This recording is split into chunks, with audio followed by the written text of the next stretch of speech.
International students are a valuable asset to this country. They are bright, young individuals that enrich our communities and bring significant social, cultural, and economic benefits. They deserve the best. They deserve world-class academic experiences that they sought out and hoped for. And Canada is renowned for that. Sadly, this has not always been the case. Pour que ces avantages perdurent et que le Canada conserve sa réputation mondiale, nous devons nous attaquer aux problèmes récents qui ont rendu certains étudiants vulnérables et ont porté atteinte à l'intégrité de notre programme pour les étudiants internationaux. It's unacceptable that some private institutions have taken advantage of international students by operating under-resourced campuses, lacking supports for students, and charging high tuition fees, all the while significantly increasing their intake of international students. Cette augmentation rapide exerce également une pression sur le logement, les soins de santé et d'autres services. Si la réglementation des établissements d'enseignement relève des provinces et des territoires, certains d'entre eux ont laissé perdurer ce phénomène inacceptable pendant trop longtemps. Today, I am announcing 3 principal measures. 1, a temporary 2-year cap on new international student permits. It is the latest in a series of measures to improve program integrity and set international students up for the success in order to maintain a sustainable level of temporary residence in Canada as well.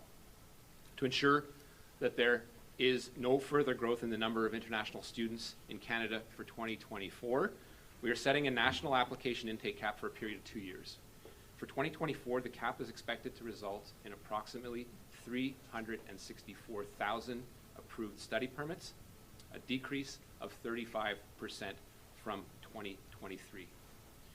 In the spirit of fairness, we are also allocating the cap space by province based on population, such as that some provinces will see much more significant reductions. We'll continue to work closely with those provinces and territories to put these measures into place, as they will be responsible for determining how the cap is distributed between its designated learning institutions that they have jurisdiction over. I've had productive conversations, in particular with British Columbia and Ontario already, and we all recognize that more needs to be done to protect the integrity of our system while supporting international students. In addition, effective immediately, applicants must provide a provincial attestation with their study permit application. At the same time, the cap will not apply to students in graduate levels of studies, including master's and doctoral students. Those are the people we're looking for. Study permit applications at the elementary and secondary school levels will also be exempt. Deuxièmement, afin de mieux aligner le programme de permis de travail post-diplôme avec l'intégrité du système, nous modifions également les critères d'éligibilité. À partir du 1er septembre 2024, les étudiants internationaux qui commencent un programme d'études faisant partie d'un accord de licence de programme d'études ne seront plus admissibles à un permis de travail post-diplôme après l'obtention de leur diplôme. Dans le cadre de ces accords, les étudiants fréquentent un établissement privé qui a été autorisé à dispenser le programme d'études d'un établissement public associé. Ces programmes ont connu une croissance significative en attirant des étudiants internationaux ces dernières années, bien qu'ils soient moins surveillés que les collèges publics et qui constituent une échappatoire en ce qui concerne l'éligibilité au permis de travail après l'obtention du diplôme. To repeat, as of September 1st of this year, postgraduate work permits will no longer be available to public-private institution models. Thirdly, in the coming weeks, we will be announcing that open work permits will only be allowed and be available to spouses of international students enrolled in master's and doctoral programs, as well as professional programs such as medicine and law. Spouses of international students enrolled in other levels of study, including undergraduate and college programs, will no longer be eligible. To be clear, the cap will not apply to applicants within Canada looking to extend their studies, as it wouldn't be fair to prevent someone from finishing the program, nor will the cap have an effect on study permit holders currently in Canada. These temporary measures will be in place for 2 years, and the number of new study permit applications that will be accepted in 2025 will be reassessed at the end of this year. Nous continuons en outre à travailler avec les provinces et les territoires, les établissements d'enseignement désignés, les acteurs de l'éducation nationale, des réformes plus larges sur l'élaboration d'une voie plus durable pour les étudiants internationaux, y compris la finalisation du cadre des établissements reconnus que j'avais annoncé plus tard l'année dernière. La détermination d'un niveau durable à long terme d'étudiants internationaux et la garantie que les établissements d'enseignement postsecondaire sont en mesure de fournir les niveaux adéquats de logement pour les étudiants. S'appuyant sur d'autres réformes du programme des étudiants étrangers, l'annonce d'aujourd'hui vise à protéger un système qui a ouvert la voie à des abus, ainsi qu'à soutenir une croissance démographique durable au Canada. To be absolutely clear, these measures are not against individual international students. They are to ensure that as future students arrive in Canada, they receive the quality of education that they signed up for and the hope that they were provided in their home countries. It would be a disservice to welcome international students in Canada, knowing not all of them are getting the resources they need to succeed in Canada, and having them return home disillusioned and disappointed in Canada's education system. Allowing bad actors to continue their operations would be a disservice to all the good institutions who pride themselves in providing a top-tier academic experience. Thank you. Looking forward to the questions. Can you clarify, Minister, will we see, so right now we have over 1 million foreign students. Are the measures you are unveiling today, does that mean there will be less students as of September, or is it that the increase will be slower? And how many students will we see by the end of this year in Canada? So you asked sort of three things, Marika. Permits are issued on a 3-year basis, so the 1 million number is the number of permits that have been issued over a 3-year period. Those people that are getting out of the 3-year programs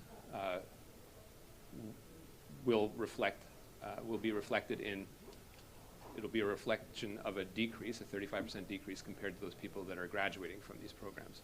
So the net intake will show that decrease of 35%. There's some room there to work with some of the provinces to make sure that they are actually decreasing.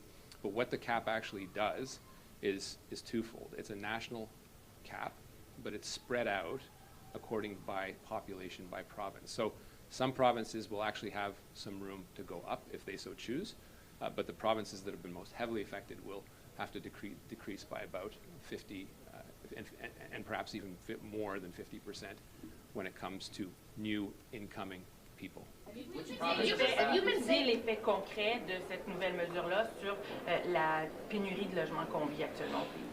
Qu'est-ce que ça va changer? Ben, aujourd'hui, ce n'est pas une annonce en logement.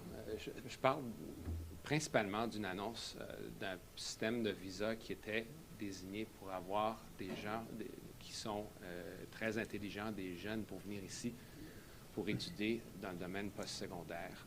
Évidemment, on sait qu'avec le volume dans certaines provinces, dans certaines villes, il y a eu un impact sur le logement, c'est clair. La diminution du volume va avoir un impact sur les loyers principalement, mais ce n'est pas le cas que du jour au lendemain, les prix et l'abordabilité vont être réglés à cause du fait qu'on a réglé ou qu'on a diminué le nombre d'étudiants internationaux qui s'en viennent au Canada. C'est un élément, ça a un impact, mais l'impact, puis le motif principal aujourd'hui, c'est d'enrayer un système qui a perdu le contrôle. Monsieur Miller, Joël Denis, au Québec, on fait les choses un peu différemment. Quel est l'impact de cette annonce sur le Québec? Comment ça va affecter? Ben, le cap s'applique au Québec, mais il reste qu'au Québec, il y a du lest, il y a de la place. Et le Québec, en théorie, aura la capacité d'augmenter. Ce sera le cas aussi pour les territoires. Pour l'Alberta et la Saskatchewan. Vous avez juste à prendre les chiffres que j'ai cités aujourd'hui, sortez vos calculatrices, puis regardez les populations dans les provinces pour voir un peu où le problème réside. Mais c'est clair qu'en ce qui a trait aux chiffres, c'est disproportionné dans certaines provinces, dont la Nouvelle-Écosse, au Nouveau-Brunswick, en Ontario, puis en Colombie-Britannique. Monsieur Miller, est-ce que...